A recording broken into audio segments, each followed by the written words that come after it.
ప్రభుత్వం రైతులను ప్రోత్సహించాలి, మిల్లెట్స్ పండించాలి, కూరగాయలు పండించాలి, పండ్లు పండించాలి. ఈరోజు పాలకూర లాంటి ఆకుకూరలన్నిటిని కూడా మనం పండించాలి. ఈరోజు రైతులకు పాలు కావాలి అంటే పేద పట్టణంలో ఉండే వాళ్లకు ఈరోజు పాలు పండ్లు కొనాలంటే ఎక్కడికో పోవాల్సి వస్తుంది. వీటన్నిటినీ ఈరోజు మన పంట మార్పిడి ద్వారా రైతులకు అన్ని అవకాశాలు కల్పించాలి. రైతులను ప్రోత్సహించడానికి ప్రణాళికలు సిద్ధం చేయాలి. తుమ్మల నాగేశ్వరరావు గారు వ్యవసాయ శాఖ మంత్రే కాదు, ఆయననే పెద్ద రైతుకున్న సమస్య తుమ్మల నాగేశ్వరరావు గారికి సంపూర్ణమైన అవగాహన ఉంది. ఏదైనా యూనివర్సిటీ పరీక్ష పెడితే ఆయనకు డాక్టరేట్ వస్తుంది వ్యవసాయం మీద. వ్యవసాయంలో ఆయన ప్రజాప్రతినిధిగా ఉంటే ప్రజలల్లో ఉంటాడు, ప్రజాప్రతినిధిగా లేకపోతే వ్యవసాయ పొలాలలో లొంగి కట్టుకొని వ్యవసాయ పనుల మీద ఉంటాడు. ఇవాళ అలాంటి వాడు మనకు వ్యవసాయ శాఖ మంత్రిగా ఉండడం మన అందరి అదృష్టం. అందుకే తుమ్మల నాగేశ్వరరావు గారికి నేను విజ్ఞప్తి చేస్తున్నా, పంట మార్పిడికి అవసరమైన ప్రణాళికలు తీసుకురండి. కేంద్ర ప్రభుత్వంతో మాట్లాడదాం, మోడీ గారిని అడుగుదాం. మిత్రుడు రఘునందన్ రావు గారు ఉన్నారు, కిషన్ రెడ్డి గారు ఉన్నారు, బండి సంజయ్ గారు ఉన్నారు, 8 మంది ఎంపీలు ఉన్నారు. తెలంగాణ రాష్ట్రంలో పంట మార్పిడి ద్వారా రైతులకు లాభసాటిగా కేంద్ర ప్రభుత్వం రాష్ట్ర ప్రభుత్వం కలిసి మెలిసి ఏ విధంగా లాభసాటిగా చేద్దాం, రైతులు తలెత్తుకొని నిలబడే విధంగా, రైతులు పండించిన పంటకు లాభసాటిగా ధరలు వచ్చే విధంగా ఈరోజు పామాయిల్ పండిస్తే 4 సంవత్సరాలు మనకు రిజల్ట్ రాదు అని చెప్తున్నారు. 4 ఏళ్లు మరి రైతు ఎట్లుండాలంటే రైతును ఆదుకోవాల్సిన అవసరం ఉంది అని ఇంతకుముందు మిత్రులు చెప్పారు. అందుకే కేంద్ర ప్రభుత్వంతో పాటు కేంద్ర ప్రభుత్వం రూపాయి ఇస్తే తెలంగాణ నుంచి కూడా ఇంకో రూపాయి తోడేసి ఆ 2 రూపాయలు రైతుకి 4 ఏళ్లు బతకడానికి, జీవనం సాగించడానికి సహకారం అందిస్తాం. పామాయిల్ ఫ్యాక్టరీలు కడదాం. ఈ వేదిక మీద నుంచి తుమ్మల నాగేశ్వరరావు గారికి నేను విజ్ఞప్తి చేస్తున్నా, మా కొడంగల్ అత్యంత వెనుకబడిన ప్రాంతం, అమాయకులు మంచోళ్ళు, అడగడం కూడా రానోళ్ళు. అందుకే ఇవాళ నేను బాధ్యత ఎక్కువ తీసుకోవాల్సి వచ్చింది. చాలా రోజుల నుంచి ఉపాసం అన్నారు, 1 పూట తిని బతికాను.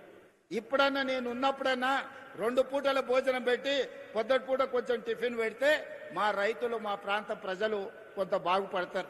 అందుకే తుమ్మల నాగేశ్వరరావు గారికి వేదిక మీద నుంచి విజ్ఞప్తి చేస్తున్నా, సిద్దిపేటలో కట్టిన ఈ ఫ్యాక్టరీ కొడంగల్ నియోజకవర్గంలో కూడా ఇట్లాంటిది ఒక ఫ్యాక్టరీ కట్టండి, మా రైతులకు ఉపయోగపడుతుంది.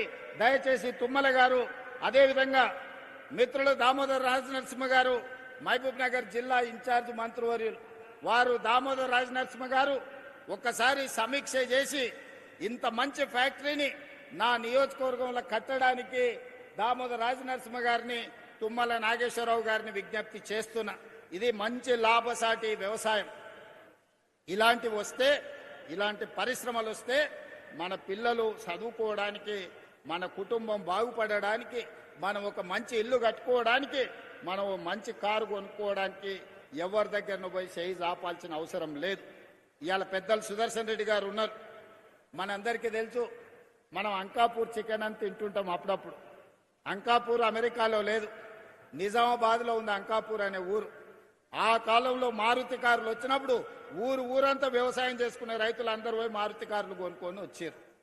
వ్యవసాయము లాభసాటిగా అంకాపూర్ అంటే మా మహేష్ గౌడ్ గారు అంటుంటారు, మీరు వ్యవసాయం నేర్చుకోవాలంటే మా అంకాపూర్ వచ్చి చూడండి అని. సంతోషమే, చూస్తాం. కానీ తెలంగాణలో 12,702 గ్రామ పంచాయతీలు ఉన్నాయి. ప్రతి గ్రామ పంచాయతీ ఒక అంకాపూర్ కావాలి. ప్రతి రైతు వ్యవసాయంలో సంపాదించి, వ్యవసాయంలో పంట పండించి కారు కొనుక్కునే స్థాయికి రావాలి. ఆ విధంగా అంకాపూర్ అనే గ్రామాన్ని ఆదర్శంగా తీసుకొని తెలంగాణ రాష్ట్రం 12,728 గ్రామ పంచాయతీలు ఉన్నాయి. అన్ని గ్రామ పంచాయతీలను అంకాపూర్ లాగా తీర్చిదిద్దాల్సిన బాధ్యత ఈ ప్రభుత్వం మీద ఉన్నది. ఆ కార్యక్రమాన్ని మన అందరం కలిసి భుజాలకు ఎత్తుకుందాం. ఇవాళ రైతులు వేరే పంటకు పోతే నష్టం జరుగుతుందని ఆలోచన చేయకండి. ఇవాళ మిల్లెట్స్ అని, ఆర్గానిక్ ఫుడ్ అని ఈరోజు రకరకాల పండ్లు కూరగాయలు ఎక్కడెక్కడి నుంచో కొనుక్కుంటున్నాం. అదే మన దగ్గర పండించుకుంటే లాభసాటిగా ఉంటుంది, ఎక్కడికో వెళ్లాల్సిన పని లేదు.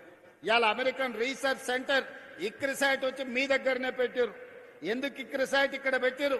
వ్యవసాయ పరిశోధన కేంద్రాన్ని అమెరికా ప్రభుత్వం హైదరాబాద్లో మెదక్ జిల్లాలో పెట్టిందంటే ఇక్కడ సారవంతమైన భూములు ఉన్నాయి. ఈ సారవంతమైన భూములు ఒక్కొక్క జిల్లా ఒక్కొక్క పంటకు ప్రతిది. ఒక్కొక్క జిల్లాలో ఒక జిల్లాలో చెరుకు పండితే, ఒక జిల్లాలో పత్తి పండితే, ఒక జిల్లాలో మిర్చి పండితే, ఒక జిల్లాలో పసుపు పండితే, ఓ జిల్లాలో కందులు పండితే, ఓ జిల్లాలో ఎర్రజొన్నలు పండితే, ఓ జిల్లాలో ద్రాక్ష తోటలు పండుతాయి, ఓ జిల్లాలో టమాటాలు పండితే, ఇంకొక జిల్లాలో వంకాయలు పండుతాయి, దోసకాయలు పండుతాయి, బెండకాయలు పండుతాయి.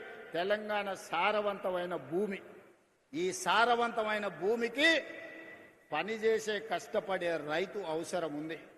ఇవాళ ఫ్యాక్టరీలు పెద్ద పెద్ద ఉద్యోగాలు ఐటీ కొలువుల కంటే కూడా 2 ఎకరాల వ్యవసాయంలో అంతకంటే ఎక్కువ సంపాదించడానికి అవకాశం ఉన్నది. అందుకే ప్రభుత్వాలు కూడా వినూత్నంగా ఆలోచన చేయాలి. ప్రభుత్వాలు సాంకేతిక నైపుణ్యాన్ని రైతులకు అందుబాటులోకి తీసుకురావాలి. రైతులకు అవగాహన కల్పించాలి. రైతులకు ఇత్తనాలు ఇవ్వాలి. రైతులు పంట పండించడానికి అవకాశం ఇవ్వాలి. రైతు పండించిన పంటను ప్రభుత్వం అమ్మడానికి అవసరమైన కొనుగోలు కేంద్రాలను ఏర్పాటు చేయడమే కాకుండా అంతర్జాతీయ మార్కెట్లో మన రైతులు పండించిన పంటలు ఎగుమతి చేసుకోవడానికి ప్రభుత్వం బాధ్యత తీసుకొని ఎగుమతి చెయ్యాలి. దానికి సంబంధించి మన ప్రభుత్వం ప్రయత్నం చేస్తుంది. నాకు కావాల్సిందంతా వయసు ఉంది, ఓపిక ఉంది, అవగాహన ఉంది. తెలివంది అడిగి తెలుసుకుంటా. నాకు తెలుసని నేను గొప్పలకు ఓను. తెలివంది ఏమని ఉంటే తెలుసుకుంటా. నేను తెలుసుకున్నది మీతో పంచుకుంటా. నేను మీతో పంచుకున్నది మీరు పంట పండిస్తే తెలంగాణ అద్భుతమైన తెలంగాణ, బంగారు తెలంగాణ అంటే గిదే బంగారు తెలంగాణ. తెలంగాణలో పంటే ప్రతి పంట, ప్రతి గింజ బంగారు తెలంగాణలో భాగస్వాములను చేస్తుంది అని చెప్పి ఈనాడు మా రైతాంగం అందరూ కూడా కదిలి రావాలి. ముఖ్యంగా మా అన్నలు